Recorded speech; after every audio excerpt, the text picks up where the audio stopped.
Patriarcas y Profetas, capítulo 39. La conquista de Basán.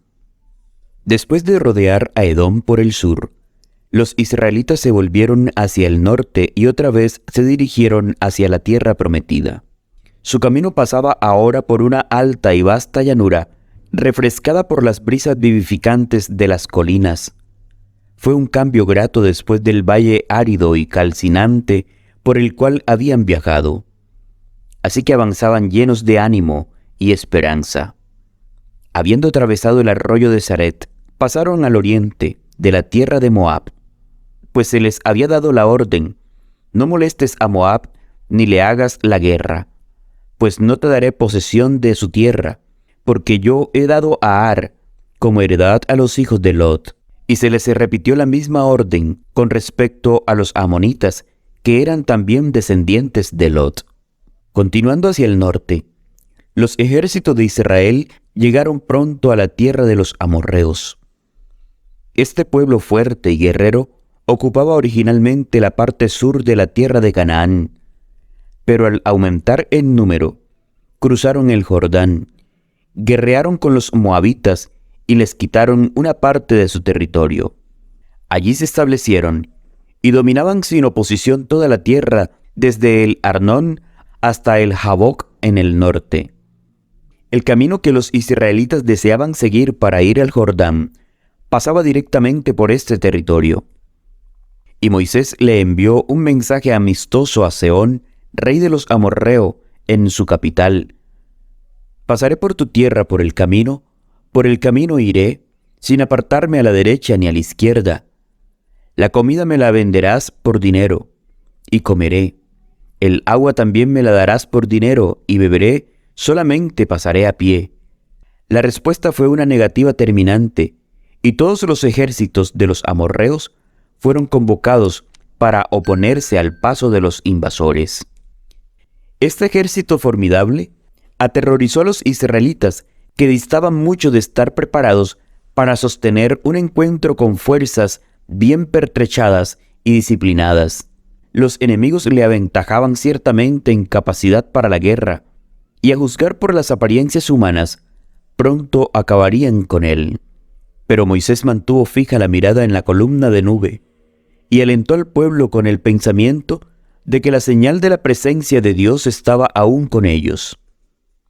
Al mismo tiempo les mandó que hicieran todos los esfuerzos humanos posibles a fin de prepararse para la guerra. Sus enemigos estaban ansiosos de librar batalla, en la seguridad de que raerían de la tierra a los israelitas. Pero el jefe de Israel había recibido la orden del dueño de todas las tierras: levantaos, salid y pasad el arroyo de Arnón. Yo he entregado en tus manos a Sehón, rey de Hesbón, el amorreo, y a su tierra. Comienza a tomar posesión de ella y entra en guerra con él. Hoy comenzaré a poner tu temor y tu espanto sobre los pueblos debajo de todo el cielo, que al escuchar tu fama temblarán y se angustiarán delante de ti. Estas naciones que estaban situadas en los confines de Canaán se habían salvado si no se hubieran opuesto al progreso de Israel en desafío de la palabra de Dios. El Señor se había mostrado longámine, sumamente bondadoso, tierno y compasivo, aún hacia esos pueblos paganos.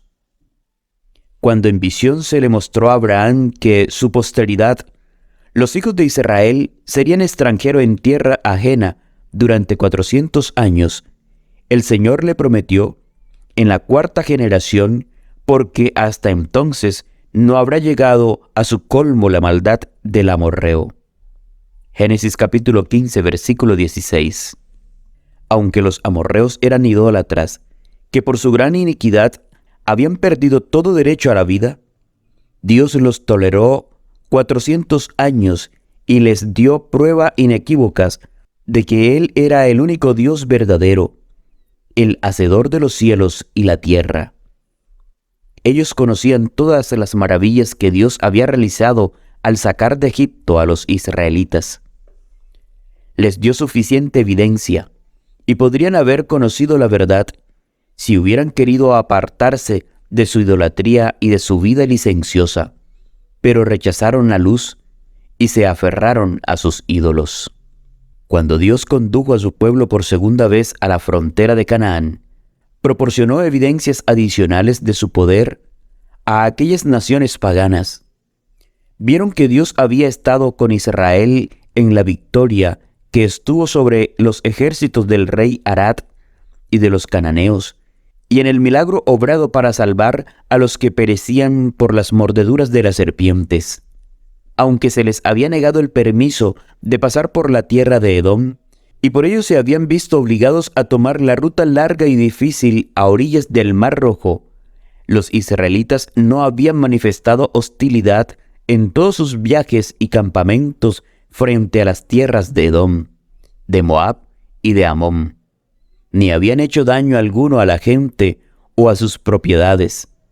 Al llegar a la frontera de los amorreos, Israel había solicitado permiso para atravesar directamente el país, prometiendo que observarían las mismas reglas que habían regido su trato con otras naciones. Cuando el rey amorreo rehusó lo pedido con cortesía y en señal de desafío reunió a sus ejércitos para la batalla, se colmó la copa de la iniquidad de ese pueblo, y ahora Dios iba a ejercer su poder para derrocarlo. Los israelitas cruzaron el río Arnón y avanzaron sobre el enemigo. Se libró un combate en el cual los ejércitos de Israel salieron victoriosos y, aprovechando la ventaja obtenida, estuvieron pronto en posesión de la tierra de los amorreos. Fue el capitán de los ejércitos del Señor el que venció a los enemigos de su pueblo, y había hecho lo mismo 38 años antes si Israel hubiera confiado en él. Llenos de esperanza y ánimo, los ejércitos de Israel avanzaron con ardor y, siguiendo hacia el norte, pronto llegaron a una tierra que podía probar muy bien su valor y su fe en Dios. Ante ellos se extendió el reino de Basán, poderoso y muy poblado, lleno de ciudades de piedra que hasta hoy inspiran asombro al mundo. 60 ciudades, todas estas eran ciudades fortificadas con muros altos, con puertas y barras, sin contar otras muchas ciudades sin muro. Deuteronomio capítulo 3, versículo 1 al 11. Las casas se habían construido con enormes piedras negras, de dimensiones tan estupendas que hacían los edificios absolutamente inexpugnables para cualquier ejército que en aquellos tiempos los pudiera atacar. Era un país lleno de cavernas salvajes, altos precipicios, fosas abiertas y rocas escarpadas. Los habitantes de esa tierra, descendientes de una raza de gigantes, eran ellos mismos de fuerza y tamaño asombrosos, y tanto se distinguían por su violencia y su crueldad, que aterrorizaban a las naciones circunvecinas, mientras que Og, rey del país, se destacaba por su tamaño y su proeza, aún en una nación de gigantes. Pero la columna de nube avanzaba, y guiados por ella, los ejércitos hebreos llegaron hasta Edrei, donde los esperaba el gigante con sus ejércitos. Og había escogido estratégicamente el sitio de la batalla.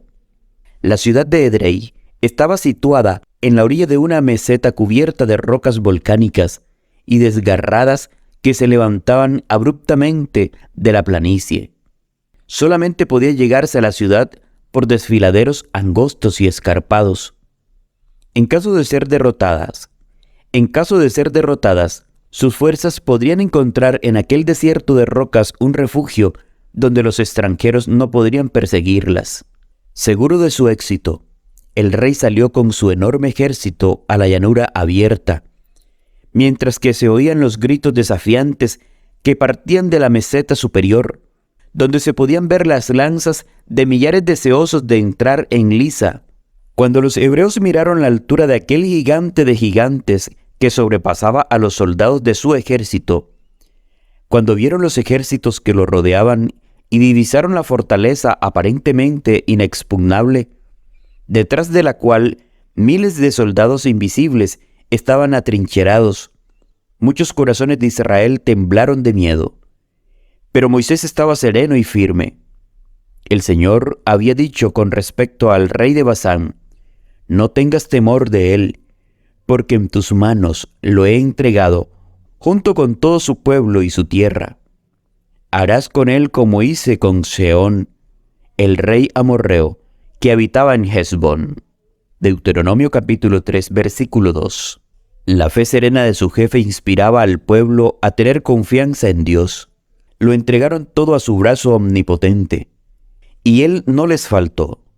Ni los poderosos gigantes, ni las ciudades amuralladas, ni tampoco los ejércitos armados y las fortalezas escarpadas podían subsistir ante el capitán de la hueste de Jehová.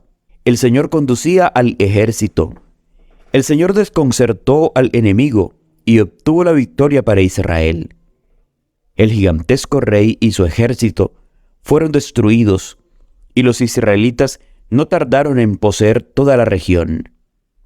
Así se borró de la faz de la tierra esa gente extraña, que se había entregado a la iniquidad y a la idolatría abominable. En la conquista de Galaad y Basán, hubo muchos que recordaron los acontecimientos que casi 40 años antes habían condenado a Israel en Cades a una larga peregrinación por el desierto. Veían que el informe de los espías tocante la tierra prometida eran correctos en muchos sentidos. Las ciudades estaban amuralladas y eran muy grandes, y las habitaban gigantes, frente a los cuales los hebreos no eran sino pigmeos. Pero podían ver ahora que el fatal error de sus padres fue desconfiar del poder de Dios. Únicamente esto les había impedido entrar enseguida en la hermosa tierra. La primera vez que se prepararon para entrar en Canaán, eran menos que ahora las dificultades que acompañaban la empresa. Dios había prometido a su pueblo que si lo obedecía y oía su voz, iría delante de él y pelearía por él, y que también enviaría avispones para ahuyentar a los habitantes de la tierra. En general, los temores de las naciones no se habían despertado, y allá habían hecho pocos preparativos para oponerse al progreso de Israel. Pero cuando el Señor le ordenó ahora que avanzara, lo tuvo que hacer contra enemigos poderosos y alertados, de modo que hubo que luchar con ejércitos grandes y bien preparados para oponerse a su paso. En su lucha con Og y Sehón, el pueblo se vio sometido a la misma prueba bajo la cual sus padres habían fracasado. Pero la prueba era ahora mucho más severa que cuando Dios ordenó a los hijos de Israel que avanzaran. Las dificultades del camino habían aumentado desde que ellos rehusaron avanzar cuando se les mandó hacerlo en el nombre del Señor. Es así como Dios prueba aún ahora a sus hijos. Si no soportan la prueba, los llevará al mismo punto, y la segunda vez la prueba será más estrecha y severa que la anterior. Esto continúa hasta que soportan la prueba, o si todavía son rebeldes, Dios les retira su luz y los deja en tinieblas. Los hebreos recordaban ahora cómo anteriormente, cuando sus fuerzas habían salido a luchar, fueron derrotadas y miles perecieron. Pero en aquel entonces habían salido a luchar en abierta oposición al mandamiento de Dios. Habían salido sin Moisés, el jefe nombrado por Dios, sin la columna de nube, símbolo de la presencia divina, y sin el arca. Pero ahora Moisés estaba con ellos y fortalecía sus corazones con palabras de esperanza y fe. El Hijo de Dios, rodeado por la columna de nube, les mostraba el camino y el arca santa acompañaba al ejército. Todo esto encierra una lección para nosotros. El poderoso Dios de Israel es nuestro Dios.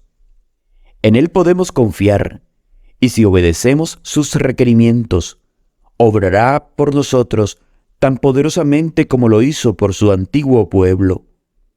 Todo el que procure seguir el camino del deber se verá a veces asaltado por la duda e incredulidad. El camino estará a veces lleno de obstáculos, aparentemente insuperables. Esto podrá descorazonar a los que cedan al desaliento, pero Dios les dice: seguid adelante, cumplid vuestro deber, cueste lo que cueste. Las dificultades de aspecto tan formidable, que llenen vuestra alma de espanto, se desvanecerán a medida que, confiando humildemente en Dios, avancéis por el sendero de la obediencia.